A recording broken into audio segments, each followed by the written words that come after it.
Motor Week, television's automotive magazine.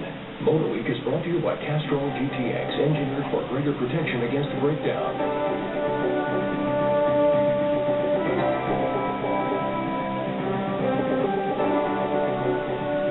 Your host for Motor Week, John Davis. Well, hello and welcome again to Motor Week. We're glad to have you with us. A few months ago, one of the most eagerly awaited family vehicles of the decade finally arrived, Honda's minivan. And that minivan, the Odyssey, looks set to become a rip-roaring success. Now, our first stint with the Odyssey was limited to just a few days, but now it's back for a longer stay, so we can give you Motor Week viewers a better idea of what all the fuss is about. With the minivan segment one of the most competitive in the industry, Honda's new Odyssey needed to offer buyers something different while maintaining Honda's benchmark quality. So the company exhaustively studied what types of people buy minivans and how they use them. After digesting all the data, Honda decided to build not just another minivan, but a flexible family mover, one that is easy to drive and to live with. Confirming our first impressions from last fall, Odyssey is the most car-like of all minivans to date. Both LX and EX grade Odysseys ride and handle much like the front-wheel drive Honda Accord. No surprise there, for Odyssey is based on the Accord chassis. But here's an even bigger difference: 4 doors. Regular hinge doors at that, not sliders. Doors just like an Accord sedan. Wide, flat door sills and a very low step-in height make for easy entry and exit. Standard LX seating is for 7 with a 3-place middle folding split bench. In the 6-passenger LX and in our EX test van are these captain's chairs. They're both lightweight and easily removable even without a sliding side door. Behind Odyssey's large hatch you'll find a third seat and the inside mounted spare tire. The reason this bench only seats 2. Yet it's also the slickest Odyssey difference. Just by removing the headrest and turning 2 rotary latches, it neatly folds into the floor, giving 6-passenger vans 102.5 cubic feet of cargo space with all the seats removed. 7-passenger LXs make do with slightly less. All Odysseys are powered by a specially tuned version of the Accord's all-aluminum single-overhead cam 2.2-liter 16-valve 4-cylinder engine.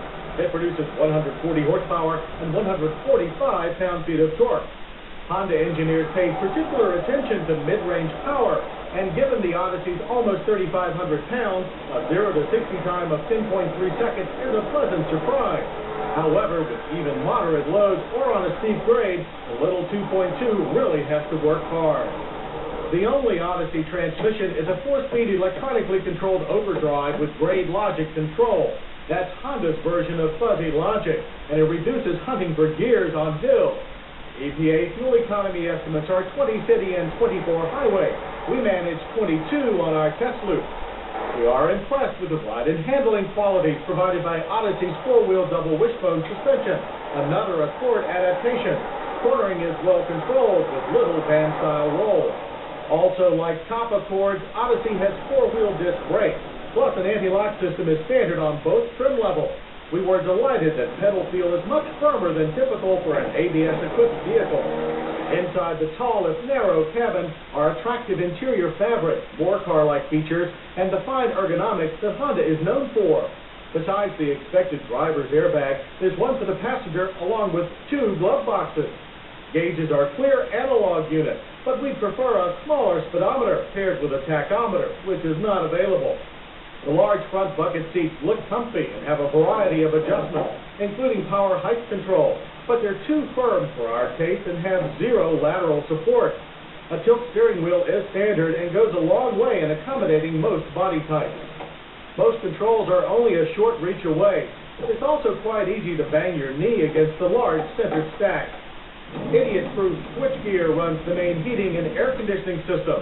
Plus, rear passengers get a second AC unit standard. And these 2 dash-mounted cup holders have 4 siblings in the rear.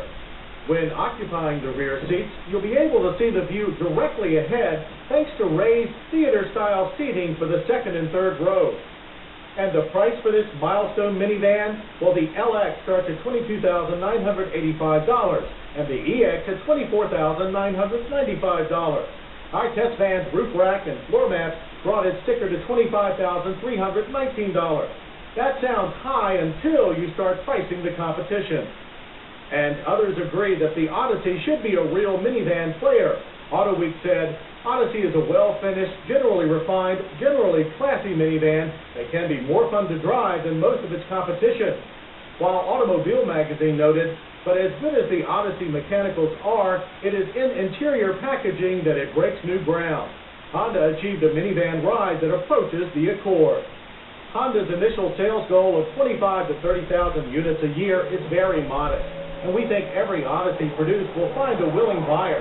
What they'll get for their money is a different interpretation of the minivan, a unique people mover with loads of car-like attributes, easily flexible seating and cargo carrying abilities, and unparalleled safety. And that's what the fuss about the Odyssey is all about. Coming up, which wheels work?